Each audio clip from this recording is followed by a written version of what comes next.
한국불교 금강선언 총재 화란 스님과 함께 알기 쉬운 불교 이야기에 대해 배웁니다. 우리는 부처님의 마지막 설법을 들으면서 오늘 우리들이 얼마만큼 부처님 유언과 어긋나는 생활을 하고 있느냐 하는 것을 생각할 때 사실은 부끄러워서 이런 방송도 하기가 죄송할 정도입니다. 저도 수도원을 하나 경영하다가 보니까 밥 버는 사람도 둬야 되고 마당 쓰는 사람도 둬야 되고 또 법당을 지키고 조석 예불을 하는 사람도 둬야 되는데, 본래 우리 불교는 누가 누구를 시켜서 하는 것이 아니라 스스로 이렇게 구도자들이 같이 모여서 서로 의지하고 살아야 되는데, 같이 사는 사람들까지도 오히려 그런 사람을 써야만 된다고 하는 이런 사고방식 때문에 결과적으로 보면은 오는 신도들에게 장사를 해야 하는 그런 판국이 되는 한국 불교 실정이 되어 있습니다. 어떻게 하면 우리는 장사치 노릇을 하지 않고 바르게 불법을 실천하면서 대중을 교화할 수 있는 방법이 없을까 하는 것은 오늘 우리 시대 한국 불자들이 다 같이 연구해야 될 문제입니다.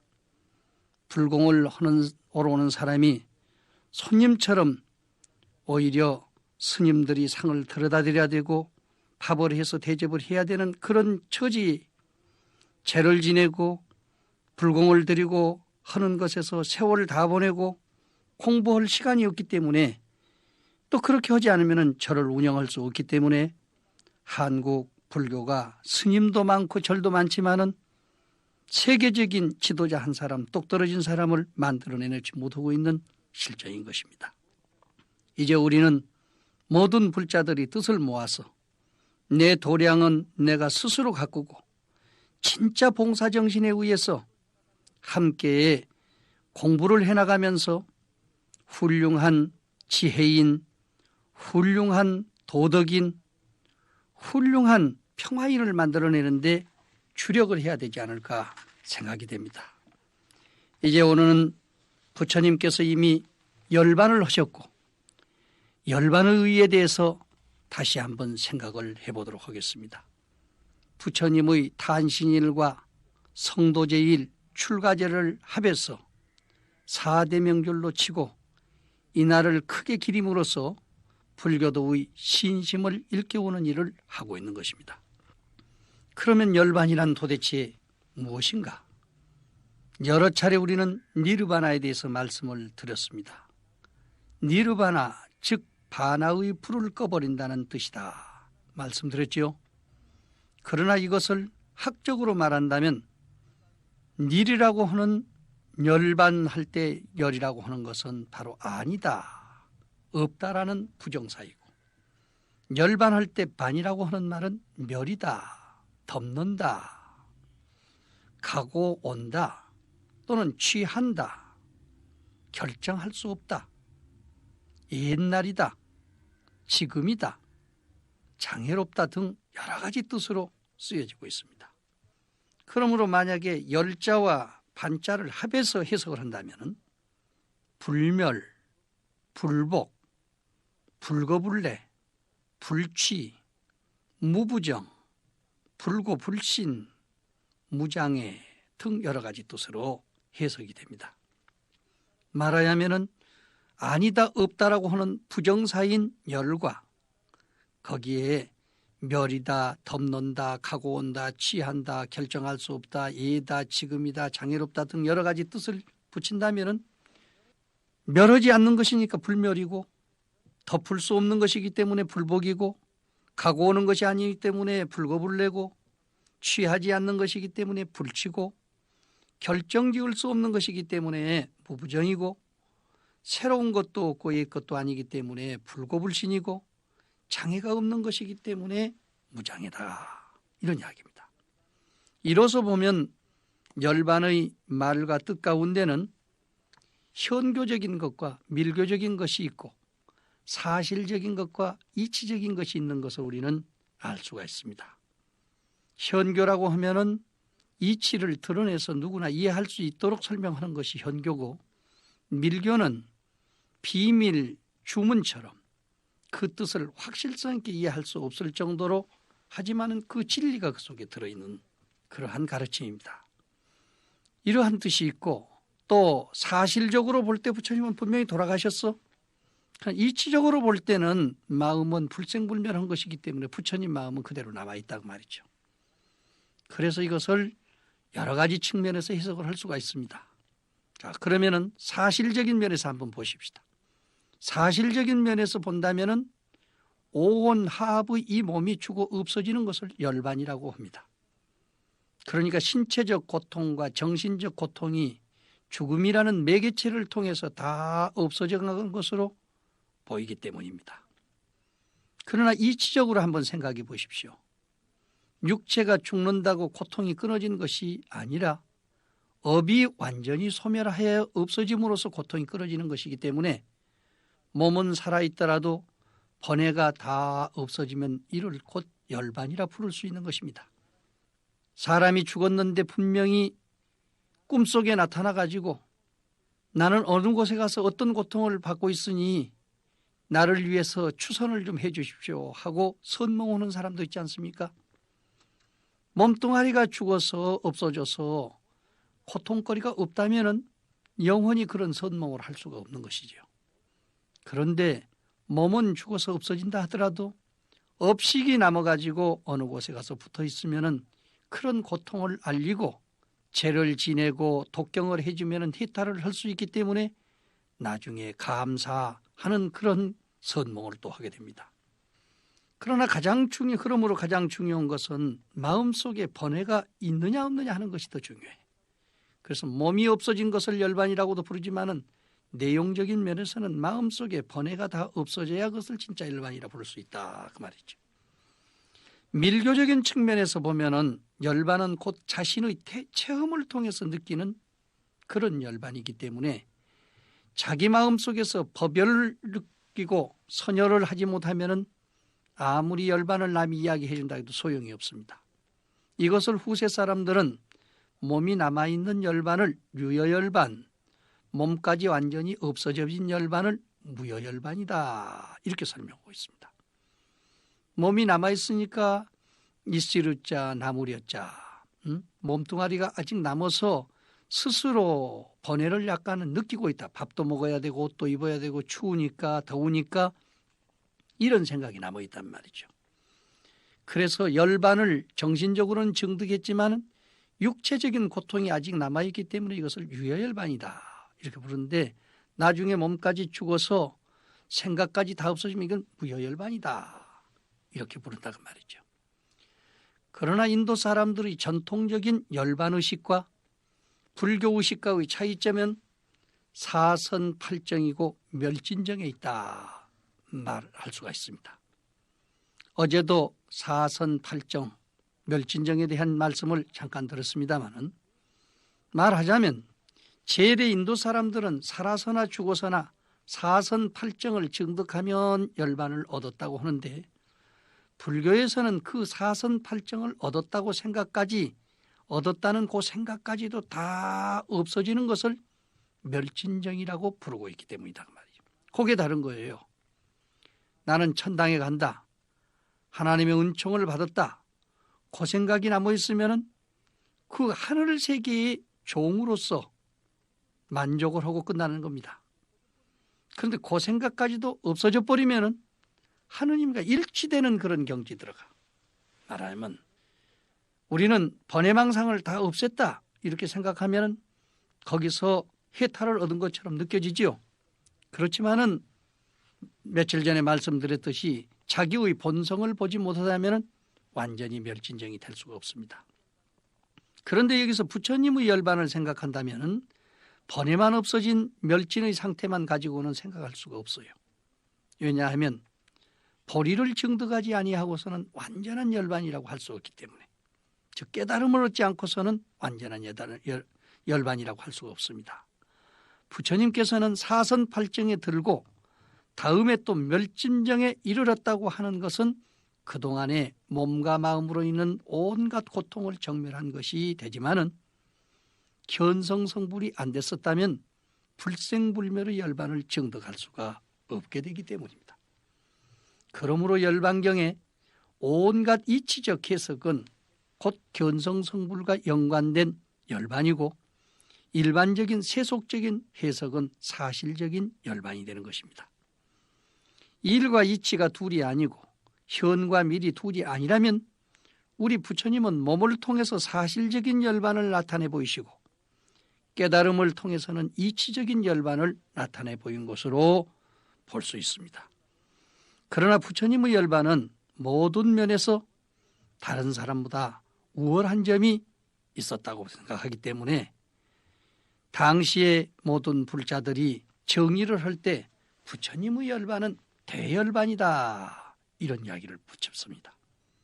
성품이 넓고 커서 허공도 이루지 못하고 앞과 뒤이 끝이 없어서 시간도 초월하고 깊이가 끝이 없어서 일체 세간과 성문 영각이 헤아리지 못하고 높이가 한량이 없어서 산과 언덕이 따르지 못하며 값진 보배가 창고에 가득하듯 미묘한 법이 꽉 차 있기 때문에 어떠한 보배로도 증명을 할 수가 없고 언제 어느 곳에서나 가장 훌륭한 일을 하므로 그 뛰어난 것이 위대하기가 다른 것하고는 비교를 할 수가 없다 그 말입니다.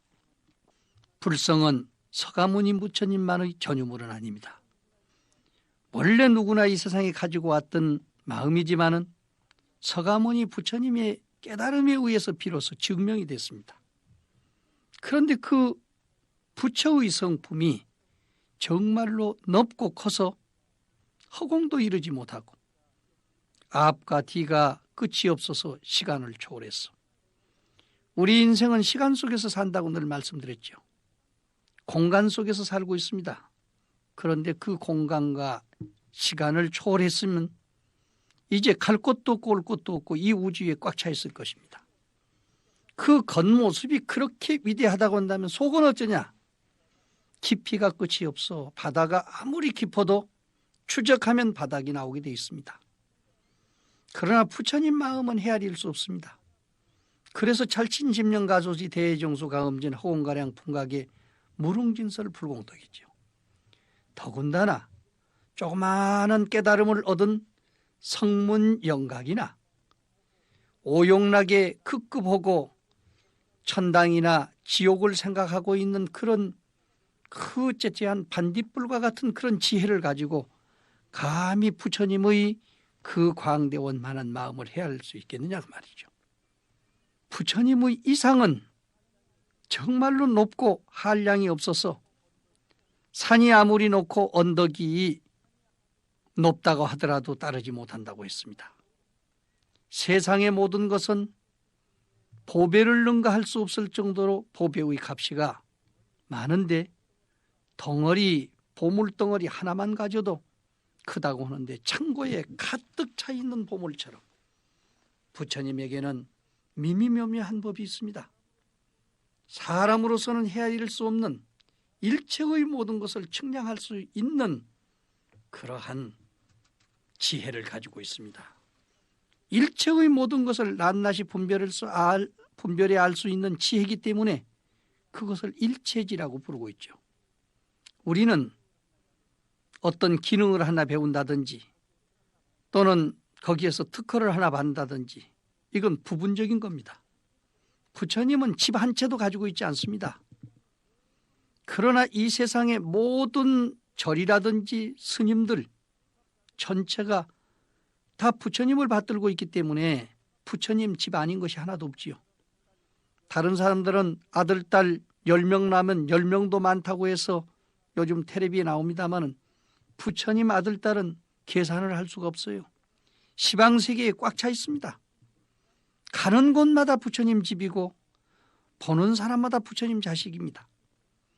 뿐만 아니라 그 자식들을 내 자식으로서 울타리만 삼은 것이 아니라 그 자식들의 고통을 빼어줘서 해탈 자유하게 만들어주는 것이 부처님의 마음이기 때문에 그 미묘한 법이라는 것은 헤아릴 수가 없어요. 그런데 지금까지 우리가 건 넉 달, 5달에 가차운 시간을 놓고 부처님의 생애와 교훈을 교단사적인 측면에서 살펴봤습니다마는 어떠한 역경 속에 있으면서도 부처님은 항상 훌륭한 일을 하고 뛰어난 행을 하십니다.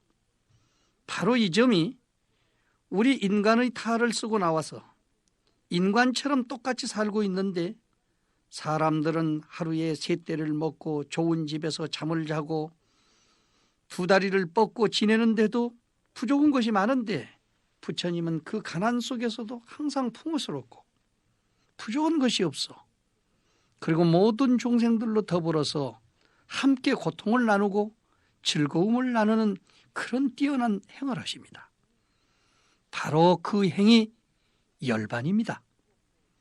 항상 즐겁고 자유롭고 청정한 모습으로서 행을 하시기 때문에 열반경에서 열반의 사덕을 이야기할 때 상나가정이라고 하지 않습니까? 공자님의 주역은 원형이정으로서 귀결되고 우리 부처님의 열반은 상나가정으로서 귀결됩니다. 무상 속에서도 영원한 마음으로 고통 속에서도 즐겁게 부자유 속에서도 자유를 더러움 속에서도 청정한 마음으로 생활을 해서 부처님의 열반 정신을 체득하도록 노력하십시다.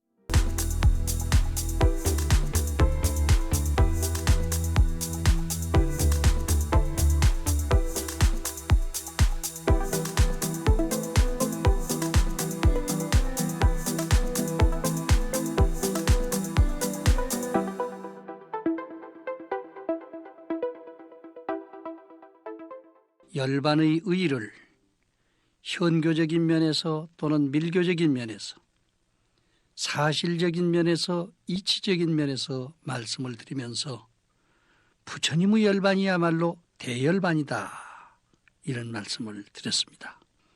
대열반에 드신 부처님 2월 보름 달 밝은 날 밤 천신이 축복하는 가운데서 부처님의 열반은 장엄하게 이루어졌습니다.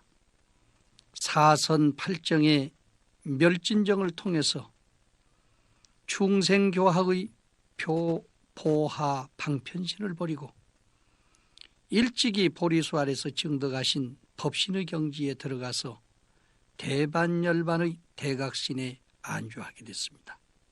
말하자면 부처님께서 사바세계 중생을 제도하기 위해서 사바세계 중생들에게 알맞는 몸을 나타내가지고 스스로 자기가 그 몸을 쓸 때는 보신이 되는 것이고 중생을 교화하기 위해서 쓸 때는 화신이 됐습니다. 그런데 이제 보신과 화신의 모든 방편적인 몸뚱아리를 다 버리시고 이제는 대반열반의 대각신, 법신에 안주하게 됐습니다. 이건 죽을라야 죽을 수 없고 살라야 살 수 없는 영원한 생명체입니다. 마치 허공과 같아서 해가 떨어지고 달이 떨어지고 별들이 다 부스러 없어진다 하더라도 허공은 멸할 수가 없는 것처럼 부처님의 법신은 멸할 수가 없습니다. 천당 지옥이 다 부서지고 아기 축생이 다 멸한다 하더라도 허공은 멸하는 법이 없습니다. 그래서 부처님은 대각신이 머물고 있는 그 자리를 대반열반의 경기다 이렇게 표현하고 있죠. 이러한 도리를 아는 사람은 조용히 법성에 머물러서 자기의 성품을 간하고 장례 절차에 골몰하였고 모르는 사람은 말하면 몸뚱아리만 보고 부처님이 돌아가셨다 이렇게 생각하는 사람들은 땅을 치며 통곡하다가 자기도 모르는 사이에 가슴을 치고 뒹굴며 통곡하였습니다. 장례의식의 모든 절차는 아나일 존자에 의해서 집행이 됐어요. 아란 존자가 부음을 알리자 만리족 사람들이 꽃과 향을 가지고 와서 공양을 했습니다. 부처님의 몸은 평상 위에 올려져서 만리족의 젊은 청년들에 의해서 동북 두 문 밖으로 나아가서 7일 동안 예배 공양했습니다. 말하자면 인연 있는 장소에 옮겨지면서 모든 동네 사람들이 나와서 다 문안드리고 이제 공양을 올리고 추선했습니다. 7일이 지난 뒤에는 니연선화를 건너서 청관사라고 하는 장소로 옮겨갔는데 이때 모든 장례 의식 절차는 부처님의 유언을 따라서 전륜성왕의 장례 의식대로 모시게 됩니다. 먼저 향탕으로 몸을 씻고 거파의라고 하는 옷을 입힙니다. 입힌다는 것보다는 인도에서는 그냥 감습니다. 지금도 마찬가지입니다. 돌아가신 분한테 옷을 입히는 것이 아니라 천을 감어요. 우리나라의 마포옷과 같은 것이죠. 그래서 황금관에다가 모셨습니다. 또 황금관 속에 기름을 부은 뒤에 제2의 세각 속에다가 넣습니다. 그 다음에 전단 향곽으로서 겉을 쌉니다. 기름이 속에 들어가고 전단 향곽으로 겉을 싸니까 얼마나 불이 잘 탈 것이라는 것을 상상하실 수가 있을 것입니다. 그리고 그 위에 여러 가지 꽃과 향목을 산더미처럼 쌓아서 불을 붙이게 되는 것입니다.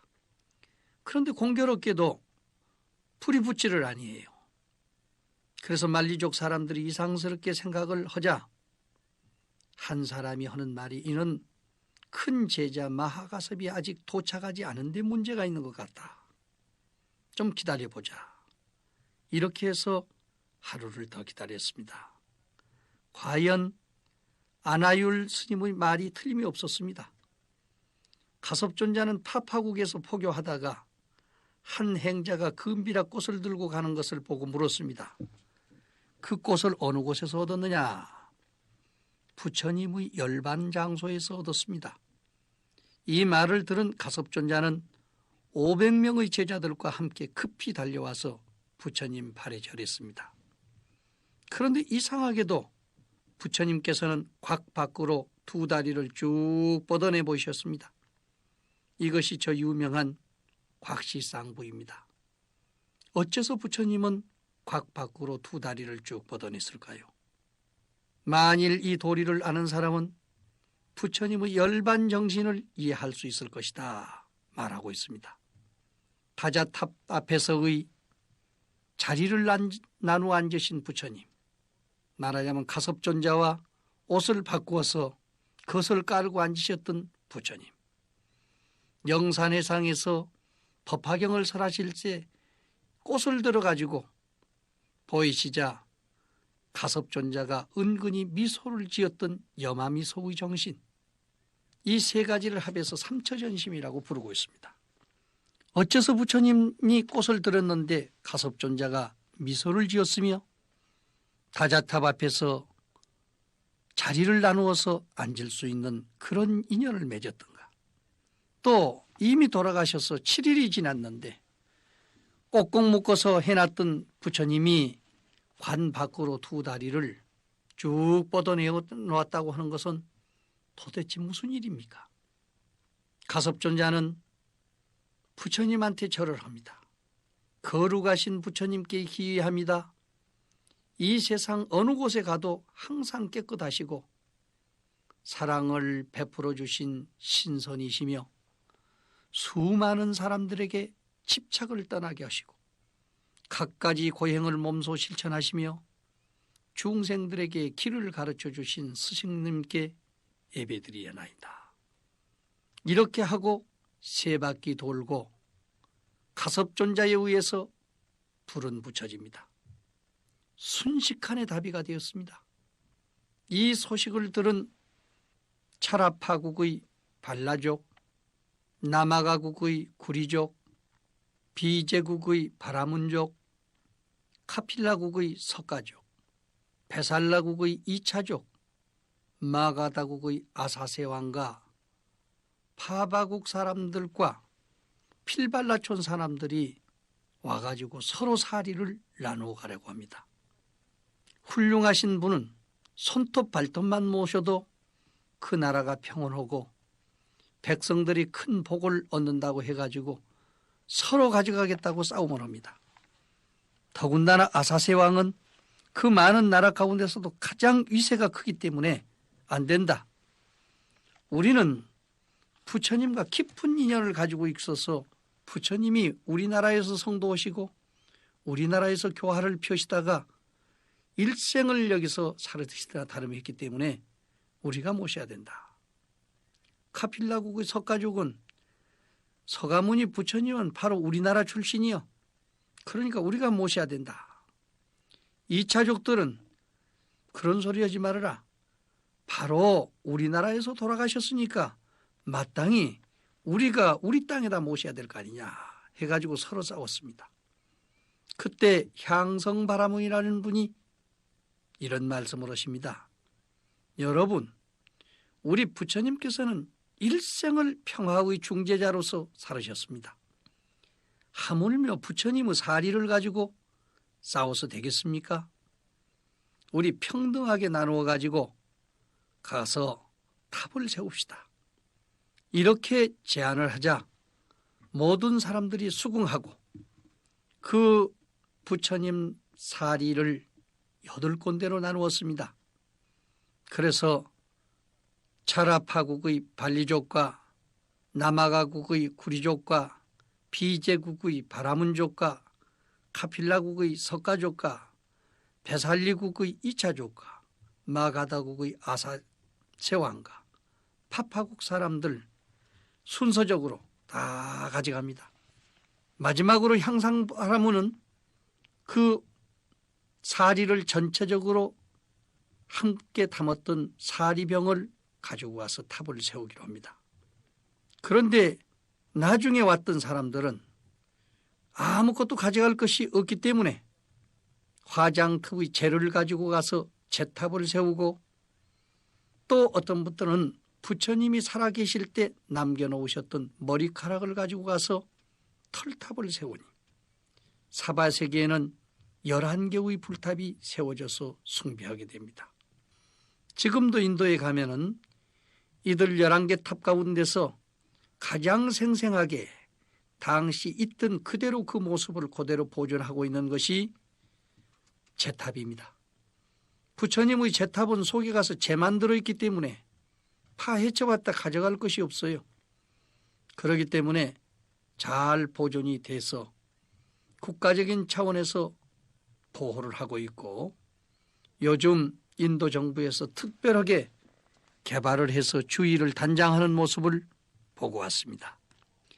2500년이 지낸 오늘에 있어서도 이 세계에서 가장 평화를 몸소 실천하시고 중생을 위해서 헌신하시되 태어나실 때나 돌아가실 때나 한결같은 마음으로 평화스럽게 돌아가신 부처님. 세계의 모든 인류는 부처님의 정신을 본받아서 이 세상의 평화를 실현해야 된다고 하고 있습니다. 종교 때문에 전쟁을 하고 권력 때문에 전쟁을 하고 경제 때문에 전쟁을 하고 쉴 사이 없습니다. 천만금을 쌓아놔도 사람의 욕심은 가실 날이 없습니다. 일의일발로 일생을 맨발로 돌아다니면서 밥을 얻어잡수고 살으시던 걸사 부처님.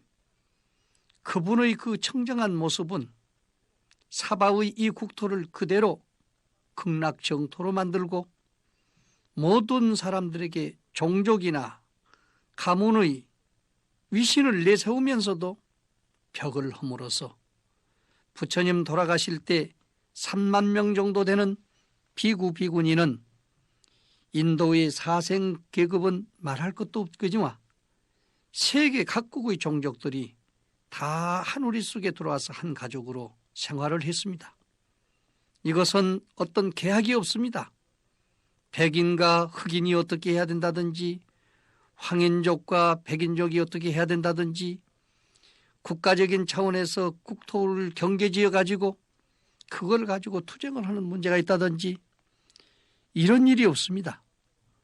모든 나라 사람들은 나라와 민족과 언어와 풍습은 달라도 사람인 것은 똑같다. 사람 가운데서는 청황적백이 있지만은 마음을 가지고 있는 것은 하나도 다름이 없다.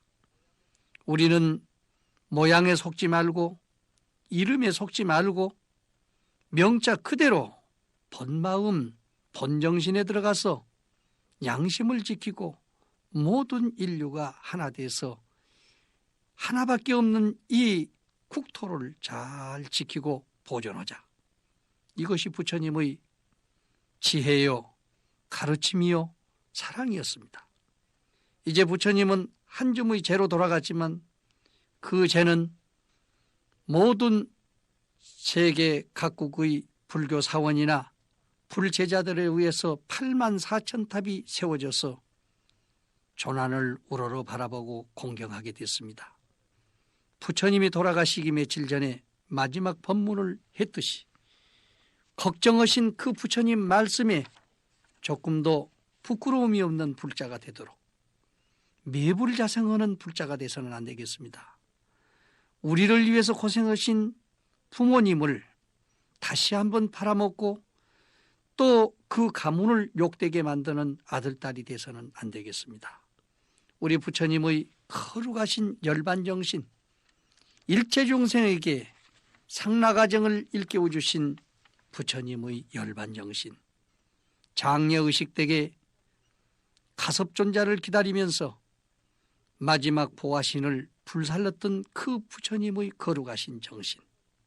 원래 법에는 주고받는 것이 없는 것이지만 반드시 가문에는 족보가 있고 나라에는 왕보가 있고 우리 불교에는 불보가 있듯이 조사와 조사가 등불을 밝혀나가면서 세상을 밝게 하기 때문에 부처님은 이치적으로 볼 때는 전할 것도 받을 것도 없지만은 비밀한 가운데서 형식을 통해서 반드시 그 유신을 지켜나가도록 했습니다. 우리는 각기 자기 가문의 종족을 가지고 있고 가문을 가지고 있듯이 불교에도 종파가 각기 다르고 또 거기에 따르는 의식도 각각 다르지만은 부처님의 본마음에 돌아가서 불자인 것만은 하나이니까 큰 불자, 작은 불자, 위대한 사람, 못난 사람 논하지 말고 일불제자로 단합해서 우리 부처님 장려의식 때 보여줬던 회신멸지의 정신으로서 사바세계를 불국토로 만들 수 있도록 노력해야 되겠습니다. 오늘까지 부처님의 생애와 교훈을 교단사 측면에서 관찰한 것을 모두 마쳤습니다.